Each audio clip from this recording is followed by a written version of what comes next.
As you can read in the caption above, we're a family of 6 going on 7 living in a 1-bedroom apartment. As the kids grow older, that means we constantly have to adapt our environment to give them more means for privacy. What is up, guys? Long time no see. In today's video, we're going to be talking about something that has been on my For You page for the past few days to like a week, of a family of 6 going on 7 living in a 1-bedroom apartment. So let's get into it.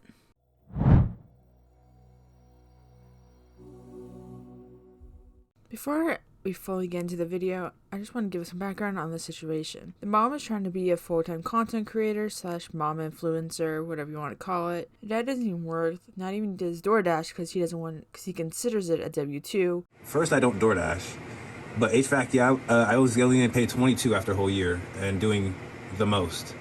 TriMet is also a good idea. Why don't I DoorDash? DoorDash is like having a W-2.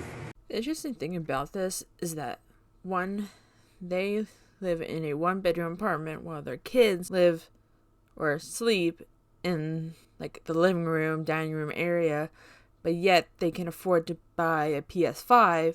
Like, I know some of you are going to say like, oh, a PS5 won't make or break someone's bank account, but that could have gone towards rent or anything else to help afford a new place for the kids to possibly have their own bedroom in their own space. Also, then they probably wouldn't need an Amazon wish list to buy stuff that probably were not that needed. One thing I noticed when looking through the Amazon wish list was the lack of baby newborn stuff for someone who is pretty much, from what it looks like, almost due. While Googling, I could find that there were effects from children not having any personal space.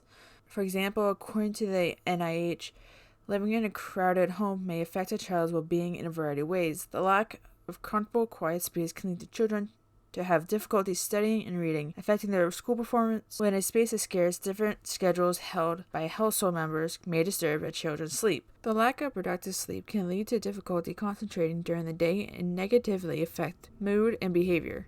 In addition, children in crowded housing have a higher probability of catching illnesses, which can interfere with their daily routine and interrupt their schooling. It is also said that the lack of privacy can result in stress, difficult social interactions, and behavioral problems for all household members. Parents in overcrowded homes tend to show less responsive parenting, which may lower parents' participation in parent-teacher organizations at school, monitoring of a child's academic performances, and help with children's schoolwork. Granted, this is not me saying that this has happened, but we don't know what goes on behind closed doors or when the camera's turned off. We only see what they want us to see. The thing is, I'm really curious to see how they are going to afford to have a newborn and 4 other kids. Because kids, especially newborns, are not cheap, but neither parent wants to get a job. The mom is solely focused on becoming an influencer, but yet won't get a part-time job or something on the side while she's working on building up her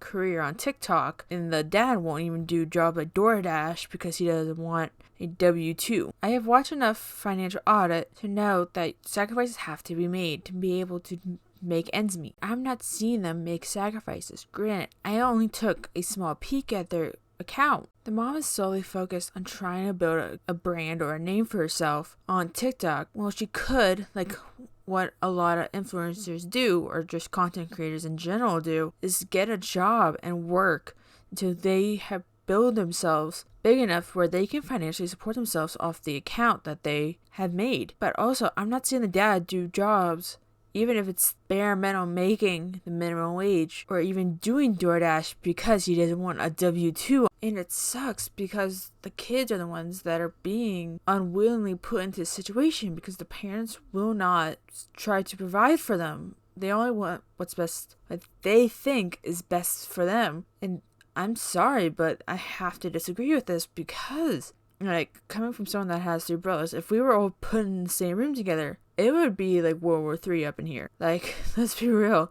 There's no way that so many people can live in a small space without there being some problems. I don't really have much else to say, but other than I hope that the parents' eyes open at some point and they realize that what they're doing is only going to hurt their children in the long run. But anyways, guys, that's it for this video. I hope you guys enjoyed. Please leave a comment down below what your opinions on this.